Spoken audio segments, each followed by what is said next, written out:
Hello and welcome to my YouTube channel. My name is Seld and today I want to tell you about my experience in finding the optimal way to support your Nikon Z400S f4.5. So after using this lens for several months, I ended up supporting this lens in two ways. One of them is taking less than 10% of time and the other one is more than 90% of the time. So let's start with the first one. It's the supporting lens on the monopod. I intended to film this video outside, but heavy rain scared me and I don't want to wet the microphone. First of all, what about the monopod? The perfect way to support is of course to use the dedicated monopod head like Wimberley or another brand, but they are quite expensive and I think they are best suited for the heavy lenses like 2.8, 400 or 600 f4.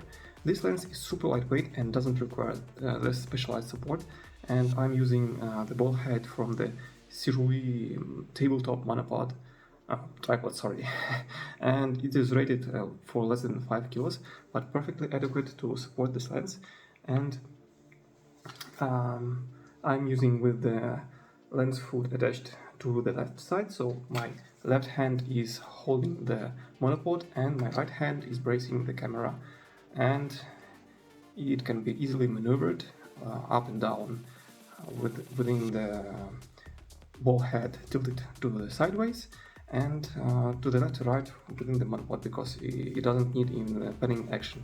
The monopod itself can be rotated on the ground. So any ball head from a reputable brand doesn't need to be a heavy-duty head, only several kilos of supported weight, because you are not locking it down. And the critical thing, this ball head should have the dent which will allow it to be placed, the platform to be placed sideways at the approximately right angle. So this is the type of the support I'm using, like less than 10% of the time, and the typical scenario is either of the two following.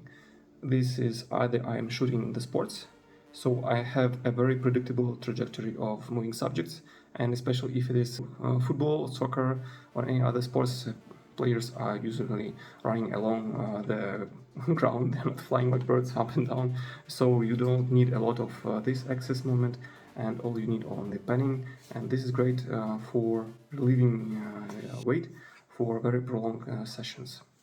And for all other wildlife photography I'm using without the monopod, and the second case is videography.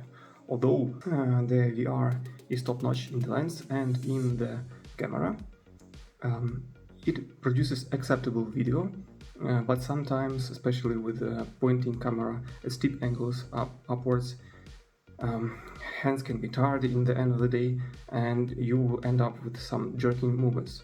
So like 3, 5, 8, 10 seconds of the video is quite stable, and then a jerking movement and again and again.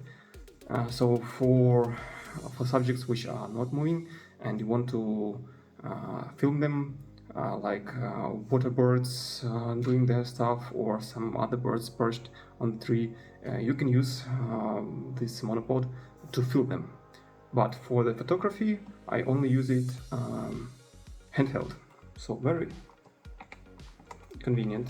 Remove the monopod, and then you need to make a minor conversion. Put the handle to the right side of the lens. This was not mentioned in my initial impressions and review. This is a new thing I discovered for myself. It is still as easy to carry like a bag, like a suitcase, but now what you can do. The handle on the left side is not blocking you from using the focus ring and function ring as easily, and the hand on the right side doesn't interfere with the using of the shutter button.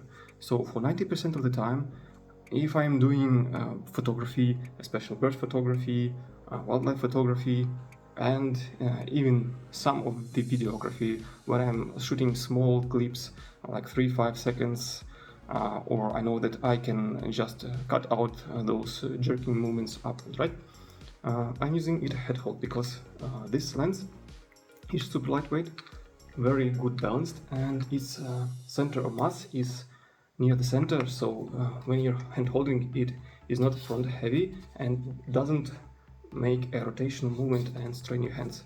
So very comfortable to carry it in one hand, and when you want to shoot you can just point whatever place you want and quickly follow the subject you are shooting, especially if this is a bird. Even if it is a perched bird in the tree, it is far easier to handheld the lens and find it in the bushes, in the branches, in the leaves, than when you are constrained with the movement of the monopod. I'm not even considering using this lens on the tripod. It has only use case when you need a lens to be super stationary. For example, astrophotography. I used it once for astrophotography on the tripod, and I think that was the only use case when I needed to be fixated in one spot on the space, and this is like 0% of the use cases I'm using with this lens. If you want more information about this lens, you can find my review and initial impressions of unboxing the lens on my channel.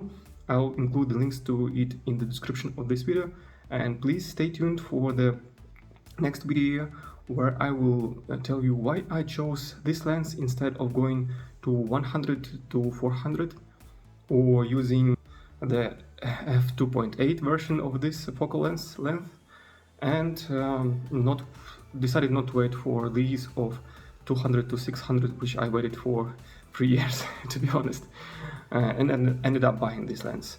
So thank you for your time with my channel. If you have any more questions, please leave them below in the comments, and wish you all the best. If you like this video, please like it and subscribe for more stuff regarding Nikon and photography from me. Thank you very much. Have a nice day. Bye.